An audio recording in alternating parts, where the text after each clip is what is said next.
Well, I bought my first six string at the bar and down, ready till my fingers bled. It was the summer of '69. I've been listening to you for 30 years.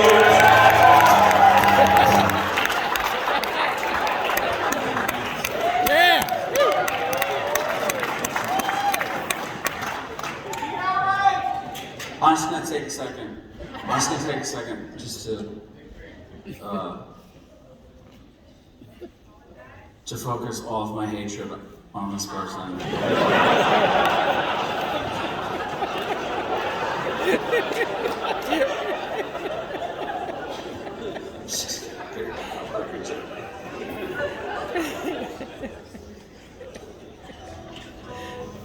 It's not kind of good though.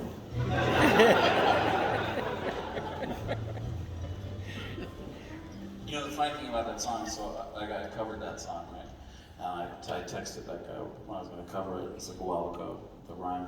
Because when I originally, because you know, this is going to come as a shock to you, but before the internet, fucking newspapers lied also. Because journalists are more or less pieces of shit. It's just who they are. They're typically people that didn't finish the novel. I did a little bit of journalism, I know. No, but the real story is, it's story time, fuck it. So like forever ago, like I was, you know, I was playing this gig at the Ryman, and it was going okay. It was like a solo gig, you know, and I was young. I was, you know, like still pretty stupider than I am now. You know what I mean? But doing okay, and playing a show, and it was going so great. I was like, oh, this fucking rules. I'm at the fucking Ryman, you know what I mean? Like it's everything's made of wood. And everything smelled of mahogany. It was like, it just felt so cool. And of course, it's like the one show where, like, I mean, it could have been like any single, like one of, like it could have been like any one of my uncles, or you know what I mean, like who just showed up, and the guy was. Have you ever seen a guy that's so drunk that he's like almost turned back into like a newborn baby? Do you know what I mean? I mean, like it's like just like, I mean, fresh out the fucking womb. And so like there was like gurgling noises, and it was ignorable. The fourth or fifth song, they cut the fucking placenta, and then like whatever. Somebody bought him some Jaeger shots. It was back when like there was bar access straight up in the Ryman, so you know you could just cowboy up right to the bar. And so this guy was like, I mean, I think like honestly, to his benefit, he requested some deep fucking like REO Speedwagon cuts, and I gotta say the article did not cover his extensive knowledge of Chicago and REO Speedwagon.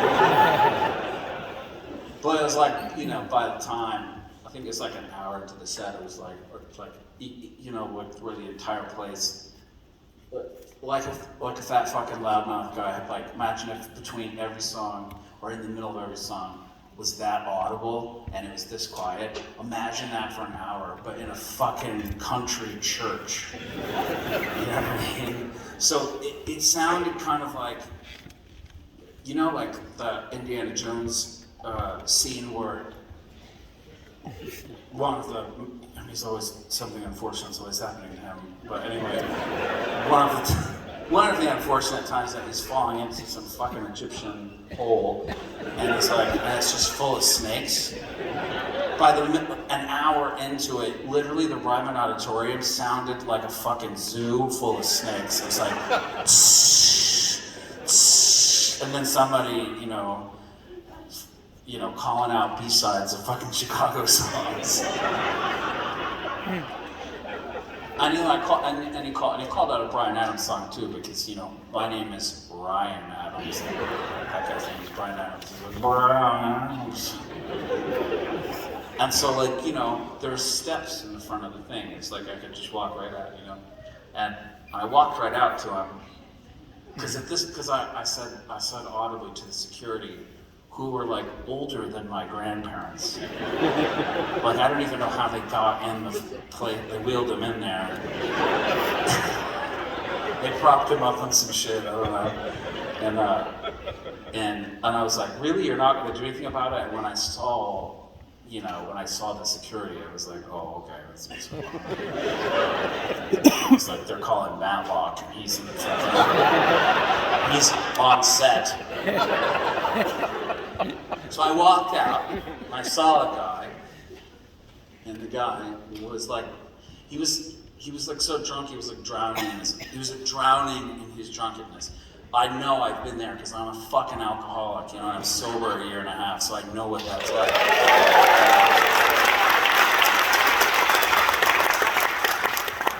It's a very different kind of vulnerability than a Chicago B-side or you hide those records, you know. So I walked out and I gave the guy $40. Like I walked right down and I gave him $40, and I was like, dude. When I thought he was mean, right? But when I saw him, he was all like, "I just come out of the womb." You know, they had him. He was all swathed in a little cloth and stuff. His buddy was just really enjoying the whole event because I think, you know, his buddy probably was on acid or something. Because the way he looked at me was just like, I didn't know eyeballs could do that. I thought only my eyeballs could do that. But I was like, you fucking ruined the show. Whether you're aware of it or not, which I'm relatively sure that you're not, because you're only, you know, a couple hours old. So here's $40. Take a cab and go home, and like whatever you do, take some aspirin. And when you wake up tomorrow, somebody will let you know that you know, they ruined my career, ruined the first part of my career, or whatever. Just that section of it, because the whole thing is really just like the ruins. My career is kind of like the stage set for the Metallica and Justice for All tour. And then the next day, the paper goes, Ryan Adams kicks out guy for requesting Summer of '69.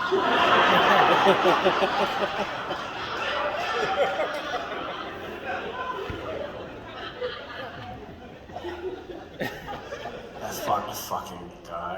I used to see that fucking guy around town. I used to just look at him like, I just want to fucking fight you so bad. I don't want to go to jail. He was so proud of me. He's like the kind of guy that, like, you can tell he spends about like 2.5 hours like sculpting his beard. You know what I'm talking about? He probably has several bottles of Sex Panther. And they work 0% of the time. So that's where all that stuff came from, sir.